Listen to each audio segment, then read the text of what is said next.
للہ رب العالمین والصلاة والسلام علی سید الانبیاء والمرسلین اما بعد فاعوذ باللہ من الشیطان الرجیم بسم اللہ الرحمن الرحیم۔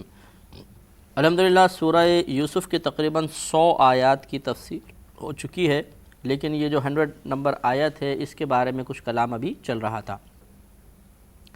اس میں معاملہ بیان کیا گیا کہ جب یوسف علیہ السلام کے والد حضرت یعقوب علیہ السلام آپ کی خالہ اور دیگر خاندان والے آپ کے پاس آئے تو آپ نے اپنے والدین کے لیے ادب سے تعظیماً ایک عرش بچھایا، یعنی تخت بچھایا گیا، اس پہ والدین کو بٹھایا اور آپ کے بھائی آپ کے سامنے سجدہ ریز ہو گئے تھے۔ اس پر یوسف علیہ السلام نے چونکہ بچپن میں اپنے والد کو خواب سنایا تھا تو اپنے والد کو خطاب کرتے ہوئے عرض کی کہ بابا جان دیکھیے یہ وہ خواب ہے جو میں نے پہلے دیکھا تھا اور اللہ تبارک و تعالی نے اس کی تعبیر یہ دکھا دی اور اس خواب کو حق اور سچ کر دکھایا۔ اس تفصیل میں آپ کی خدمت میں عرض کر رہا تھا کہ خواب جو ہوتے ہیں یہ 4 قسم کے ہوتے ہیں، ایک رحمانی، دوسرا شیطانی، تیسرا نفسانی اور چوتھا طبعی ہوتا ہے۔ رحمانی خواب اللہ کی طرف سے ہوتا ہے لہذا ہمیشہ پاکیزہ ہوگا، شیطانی شیطان کی طرف سے ہوتا ہے لہذا ہمیشہ گندا ہوگا، نفسانی نفس کی طرف سے ہوتا ہے لہذا گندگی یا فضول چیزوں پر مشتمل ہوتا ہے، اور 5واں طبعی، یہ اصل میں جیسے گیس ہے، بہت زیادہ پیٹ میں دماغ پہ غبار چڑھ گیا یا طبیعت بے چین ہے، کوئی ٹینشن ہے تو یہ مطلب خواب کے اندر وہ ٹینشن جو ہے وہ خواب بن کر آتی ہے یا خواب اس قسم کے اس ٹینشن کی وجہ سے آتے ہیں تو ہم سمجھتے ہیں شاید یہ من جانب اللہ یہ سچے خواب ہیں وغیرہ وغیرہ، لیکن طبیعت کے تقاضے کی وجہ سے ہوتے ہیں۔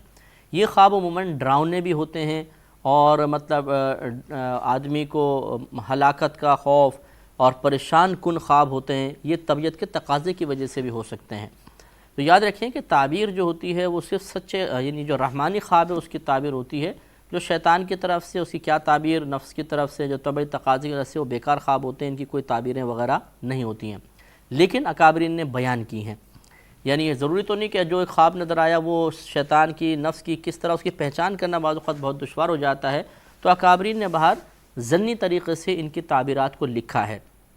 خواب کی تعبیر بتانا ایک بہت بڑا فن ہے اور فی زبانہ غالباً اس فن کا ماہر جو ہے وہ آپ کو پوری دنیا میں نظر نہیں آئے گا، یہ بہت ہی مشکل ہوتا ہے کیونکہ اس کے لیے پورے قرآن اور حدیث یعنی قرآن کی تمام آیات اور احادیث کریمہ پیش نظر ہوں، اور اس کے علاوہ جتنے بھی اکابرین سے انبیاء علیہ السلام سے خوابوں کی تعبیریں منقول ہوئیں وہ سب کے سب پیش نظر ہونی چاہیے، تاکہ جیسے کوئی خواب بیان کرے تو ہوتا یہ ہے کہ یا تو نقل کی وجہ سے یعنی پہلے لکھا ہوا ہے کوئی تعبیر وہ ہمارے ذہن میں آتی ہے ہم بیان کرتے ہیں، اور یا ایسا ہوتا ہے کہ جیسی کو خواب بیان کرے گا اللہ تعالیٰ کی طرف سے اس معبر کے دل میں الہام فرمایا جاتا ہے اور یہ اس الہام شدہ چیز کو بیان کر دیتا ہے۔ اب یہ اللہ کی طرف سے ہی الہام شدہ تھا یہ بھی کنفرم نہیں ہوتا، بعض اوقات شیطانی مداخلت بھی ہو جاتی ہے کہ شیطان جو ہے دل میں غلط تعبیر ڈال دیتا ہے، ہم سمجھتے ہیں شاید یہ من جانب اللہ، اس کو بیان کر دیتے ہیں۔ یہی وجہ ہے کہ صرف نبیوں کی تعبیر جو ہے وہ 100% قطعی اور یقینی ہوتی ہے کیونکہ وہ وحی الہی کے ذریعے ان کو معلوم ہوتا ہے، باقی جو جتنے بھی لوگ تعبیر بیان کریں گے انہیں ہم 100% یقینی نہیں کہہ سکتے بلکہ وہ ظنی ہوتی ہیں، ظنی یعنی غالب گمان کے ساتھ ہوتی ہیں، لہٰذا خوابوں کی تعبیر کوئی بیان بھی کرتا ہے تو آپ ضرور معلوم کرنا چاہیں کریں، اس میں کوئی حرج بھی نہیں ہے، لیکن اگر کوئی تعبیر ہمارے منافی نکل آئے ہمارے خلاف نکل آئے تو ٹینشن لینے کی ضرورت نہیں، کیونکہ ضروری نہیں کہ وہ سچی بھی ہو۔ اسی طرح بہت زیادہ خوش فہمی کا شکار ہونے کی بھی ضرورت نہیں کسی خواب کی اچھی تعبیر پر، کہ ہو سکتا ہے کہ وہ ایسا نہ ہو بلکہ شیطان نے مداخلت کرتے ہوئے دل میں یہ بات ڈال دی ہو، تو بہرحال یہ ایک ظنیات میں سے ہے، قطعیات میں سے نہیں ہوتا۔ خواب جب بھی دیکھیں تو کوشش کریں کہ کسی یا تو اس کو بیان ہی نہ کریں، یعنی اچھے خواب کی بات عرض کر رہا ہوں، جیسے نبیوں کی زیارت کی، خصوصاً نبی کریم صلی اللہ علیہ وسلم کی زیارت کی،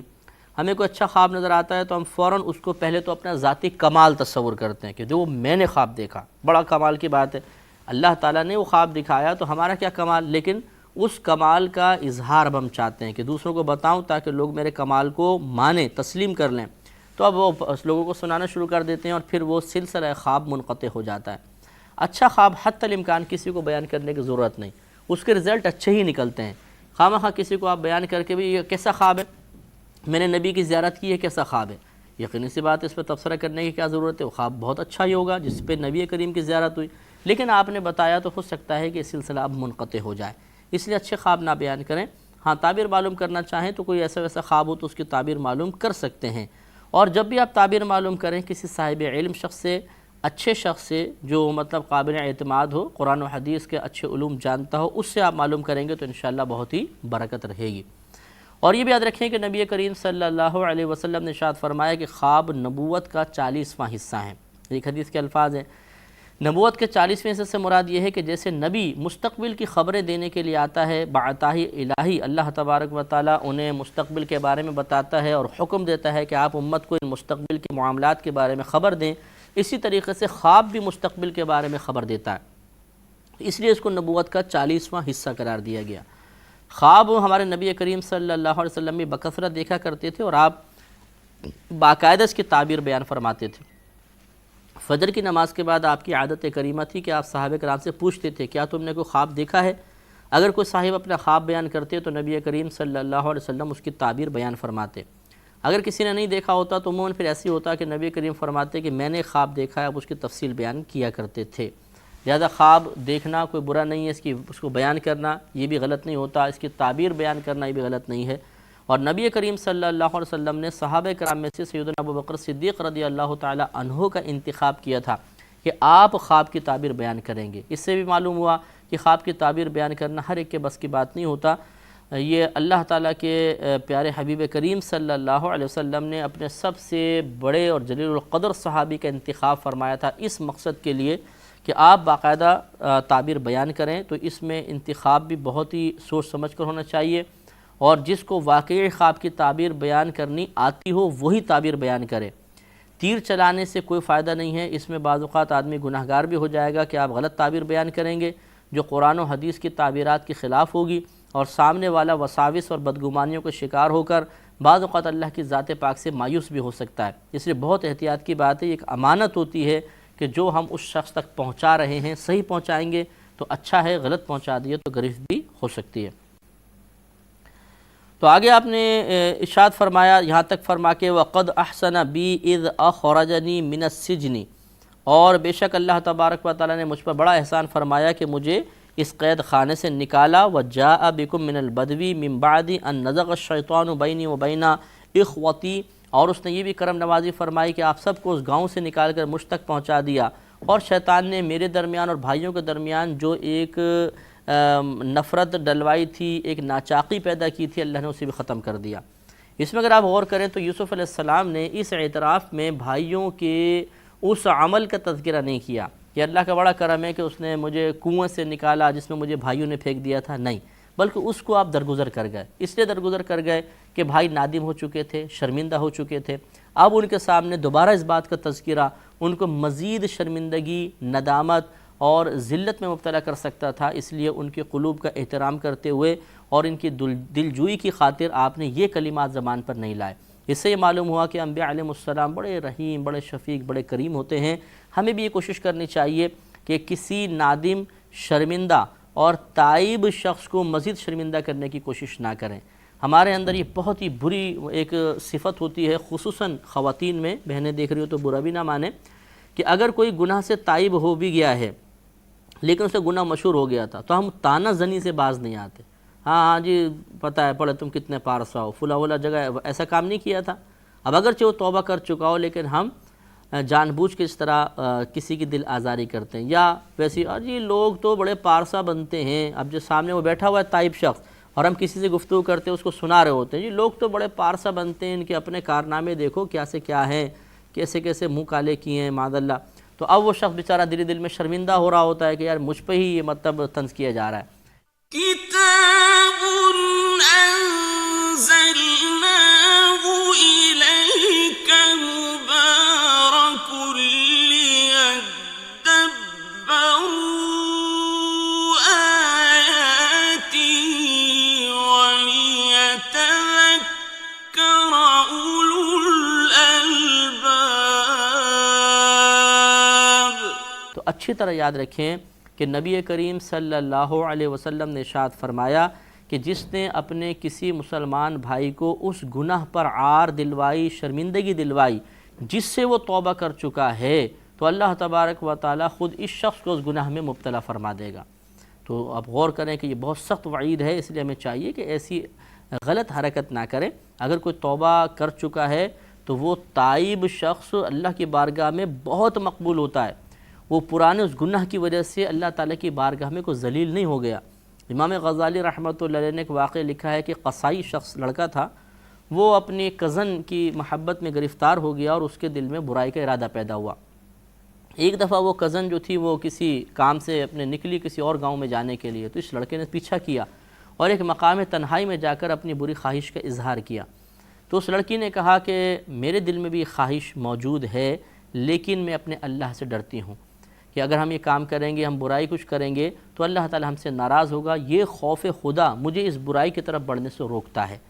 تو یہ نوجوان بھی بہت شرمندہ ہوا اور اس نے کہا کہ تو عورت ہو کر یہ سوچ رہی ہے تو میں بھی مجھے مرد ہو کر مجھے یہ سوچنا چاہیے تھا۔ اس نے اسی مقام پہ اللہ کی بارگاہ میں توبہ کی اور کہا کہ اب میں ایسا کبھی خطا نہیں کروں گا۔ لڑکی کو آگے بھیجا، یہ واپس آ گیا۔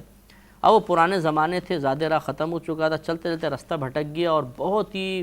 بالکل اس کی موت کا وقت قریب آ گیا۔ تو قریب اس کو ایک اور شخص نظر آیا، ان سے پوچھا کہ آپ کون ہیں؟ تو اس نے بتایا کہ میں ایک نبی کا قاصد ہوں، مجھے ایک نبی نے کسی کام سے بھیجا تھا، اب میں واپس جا رہا ہوں۔ تو اس نے کہا بھی مجھے تو بڑی پیاس لگ رہی ہے، کیا کرے؟ اس نے کہا میں بھی پیاس میں مبتلا ہوں۔ اس شخص نے کہا ایسا کرتے ہیں کہ ہم دونوں اللہ تعالیٰ کی بارگاہ میں دعا کرتے ہیں کہ اللہ تعالیٰ ایک بادل بھیج دے تاکہ وہ بادل ہم پر آئے اور ہم اس کے سائے میں کم از کم سفر طے کر سکیں۔ اس نے کہا ٹھیک ہے۔ تو وہ قاصد کہنے لگا کہ بھائی آپ دعا کریں۔ یہ لڑکا کہنے لگا نہیں، میں تو بڑا گناہ گار ہوں، بہت ہی میرے سے خطائیں ہوئی ہیں، میں کہاں دعا کر سکتا ہوں، اور میں دعا کروں گا بھی تو میری کہاں مقبول، آپ تو ماشاءاللہ نبی کے قاصد ہیں، آپ دعا کیجئے۔ انہوں نے کہا اچھا چلیں ٹھیک ہے۔ انہوں نے دعا کی، لڑکے نے آمین کہی تو ایک بادل ان کے سر پر آ گیا، دعا قبول ہو گئی اور بالکل ٹھنڈک ہو گئی۔ اب یہ اس کی روشنی، اس کے سائے میں سفر طے کرتے رہے۔ جب یہ گاؤں کے قریب آئے تو اب قاصد نے کسی اور طرف جانا تھا، لڑکے نے اس طرف جانا تھا۔ جیسے ہی لڑکا اس طرف رخصت ملاقات کی، الوداعی ملاقات، اور اس طرف ہوا تو وہ بادل اس قاصد کے سر سے ہٹ کر اس لڑکے کے سر پر آ گیا اور اس کے ساتھ ساتھ چلنے لگا۔ اب وہ قاصد بڑا حیران ہوا، اس نے کہا بھائی ادھر آؤ، آپ تو یہ کہہ رہے تھے کہ میں تو بڑا گناہ گار ہوں، یہ تو تمہارے اللہ کی بارگاہ میں مقبول ہونے کی علامت ہے۔ اس پر وہ نوجوان رو پڑا اور اس نے بتایا کہ میرا تو کوئی بڑا عمل نہیں، لیکن ہاں اتنا ضرور ہے کہ میں نے ایک گناہ سے توبہ کی تھی اور اس وجہ سے شاید اللہ نے انعام دیا۔ تو اس قاصد نے کہا کہ تمہیں نہیں معلوم کہ اللہ کی بارگاہ میں توبہ کرنے والوں کا بڑا مرتبہ ہوتا ہے۔ تو اس لیے جو شخص توبہ کر چکا ہے، چاہے وہ آپ کے خاندان کی خاتون ہو، کوئی مرد ہو، آپ کا کوئی دوست ہے اسکول میں، کالج میں، یونیورسٹی میں، یا آپ کے آفس میں ساتھ کام کرتا ہے، فیکٹری میں ساتھ کام کرتا ہے، تو آپ اسے گناہ پہ جب نادم و شرمندہ کرنے کی کوشش کریں گے، ہو سکتا ہے کہ وہ توبہ کرنے کے بعد اللہ کی بارگاہ میں بڑا مقبول ہو چکا ہو۔ تو اب آپ ایک ایسے شخص کو شرمندہ کرنے کی کوشش کر رہے ہیں، ایک ایسے شخص کو ذلیل کرنے کی کوشش کر رہے ہیں، ایک ایسے شخص کی زوال عزت کا سبب بن رہے ہیں جو اللہ کی بارگاہ میں مقبول ہے۔ اور جو اللہ کی بارگاہ میں مقبول ہو، جب اس بندے کے خلاف مخلوق کو کام کرنے لگتی ہے تو اللہ ناراض ہو کر اس مخلوق کو گرفت میں لے لیتا ہے، تو ہو سکتا ہے کہ ہمارے لیے یہ نقصان کا باعث ہو جائے۔ اس لیے کسی کی دل آزاری نہیں کرنی چاہیے اور یوسف علیہ السلام کے اس طرز عمل کو ہمیں بھی اختیار کرنا چاہیے۔ آگے آپ نے اللہ کی ثنا بیان فرمائی، ان ربی لطیف لما یشاء، بے شک میرے رب جس بات کو چاہے آسان کر دیتا ہے، انہ هو العلیم الحکیم، بے شک وہ جاننے والا حکمت والا ہے۔ یہ ہمارے کل کے پروگرام میں بھی یہاں تک آیت ہو چکی تھی، کچھ وضاحت باقی تھی تو میں نے آپ کی خدمت میں عرض کی ہے۔ آگے آپ نے عرض کی، ربی اے میرے رب، قد آتیتنی من الملکی، بے شک تو نے مجھے ایک سلطنت عطا فرمائی، وعلمتنی من تأویل الاحادیث، اور مجھے کچھ باتوں کا انجام نکالنا سکھایا، یعنی مجھے تعبیر کا علم عطا فرمایا۔ فاطر السماوات والارض، اے آسمانوں اور زمینوں کے بنانے والے، انت ولی فی الدنیا والآخرہ، تو بے شک تو میرا کام بنانے والا ہے، تو میرا ولی ہے، تو میرا مددگار ہے، دنیا میں بھی اور آخرت میں بھی۔ توفنی مسلما والحقنی بالصالحین، مجھے مسلمان اٹھا، مجھے مسلمان کی حالت میں موت عطا فرمانا اور مجھے نیک لوگوں سے ملحق کر دینا، ملا دینا۔ یہ دعا جو آپ کی ہے بظاہر تو ایسا لگتا ہے کہ ایک ہی نشست میں ہو رہی ہے، لیکن معاملہ یہ ہوا تھا کہ آپ نے دعا اس وقت کی تھی جب یعقوب علیہ السلام کا وصال مبارکہ ہوا۔ یعقوب علیہ السلام تقریباً 145 سال کی عمر میں آپ نے وفات پائی تھی اور تقریباً آپ 23 برس تک مزید جو تھے وہ ان کے ساتھ رہے تھے یوسف علیہ السلام کے، اور اس کے بعد پھر یوسف علیہ السلام جب ان کا انتقال ہوا تو ان کو مطلب دفنایا گیا۔ اور کہا جاتا ہے ایک روایت کے مطابق کہ مصر میں دفنایا گیا، ایک روایت کے مطابق شام میں دفنایا گیا تھا یعقوب علیہ السلام کو۔ اور اس کے بعد پھر یوسف علیہ السلام نے یہ دعا کی کہ اے زمین اور آسمان کے بنانے والے، تو دنیا اور آخرت میں میرا مددگار ہے، مجھے بھی مسلمانی کی حالت میں اٹھانا، وَأَلْحِقْنِي بِالصَّالِحِينَ، اور ان لوگوں کے ساتھ مجھے ملا دینا جو نیک ہیں، پرہیزگار ہیں، یعنی انبیاء علیہ السلام، حضرت ابراہیم علیہ السلام، اسحاق علیہ السلام اور میرے والد یعقوب علیہ السلام کے ساتھ مجھے ملانا۔ اس سے معلوم ہوا کہ نیک لوگوں کے قرب کی تمنا کرنا یہ تو انبیاء علیہ السلام کا بھی طریقہ رہا ہے، اس میں شرعاً کوئی حرج نہیں ہے۔ یہاں تک واقعہ بیان کرنے کے بعد اب اللہ تبارک و تعالیٰ کا مخاطب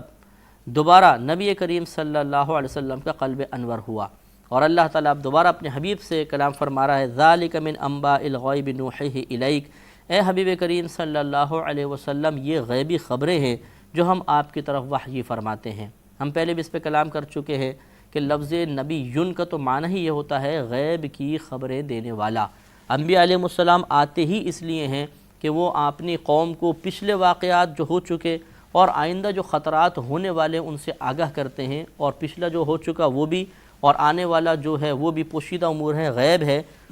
تو انبیاء علیہ السلام غیبی خبر دینے کے لیے آتے ہیں، اس لیے ماننا ہی لازم ہوگا کہ اللہ تعالیٰ کی عطا سے انہیں علوم غیبیہ حاصل ہوتے ہیں، اور اس پر نص سری یہ ہے کہ ذَلِكَ مِنْ أَنْبَاءِ الْغَيْبِ، یہ غیبی خبریں ہیں، غیب کی خبریں ہیں، نُوحِيهِ إِلَيْكَ، جو ہم آپ کی طرف وحی فرماتے ہیں۔ وَمَا كُنْتَ لَدَيْهِمْ إِذْ أَجْمَعُوا أَمْرَهُمْ وَهُمْ يَمْكُرُونَ، اے حبیب آپ ان بھائیوں، یوسف علیہ السلام کے بھائیوں کے پاس نہ تھے جس وقت وہ اپنے معاملے پر اتفاق کر رہے تھے، اور جس وقت وہ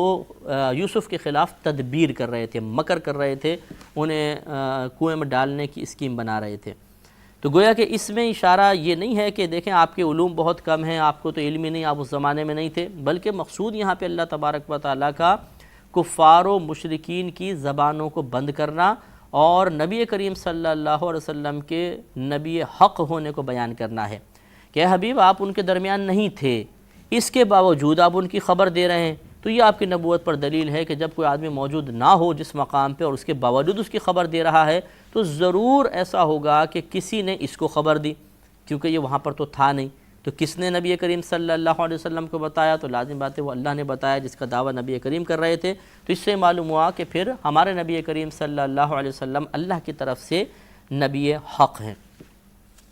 وَمَا أَكْثَرُ النَّاسِ وَلَوْ حَرَصْتَ بِمُؤْمِنِينَ، اور اگر آپ کتنی ہی حرص کریں، کتنی ہی طمع کریں، لالچ کریں، تمنا رکھیں، لیکن لوگوں میں سے اکثر ایمان لانے والے نہیں ہیں۔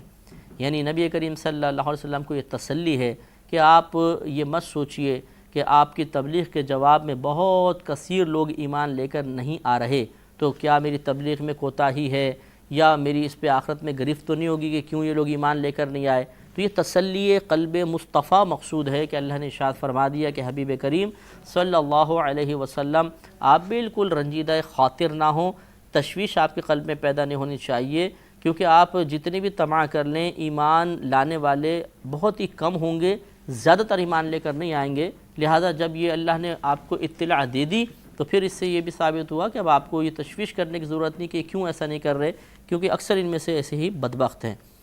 وَمَا تَسْأَلُهُمْ عَلَيْهِ مِنْ أَجْرٍ، اور تم اس پر ان سے کچھ اجرت طلب نہیں کرتے، ان ہوا الا ذکر للعالمین،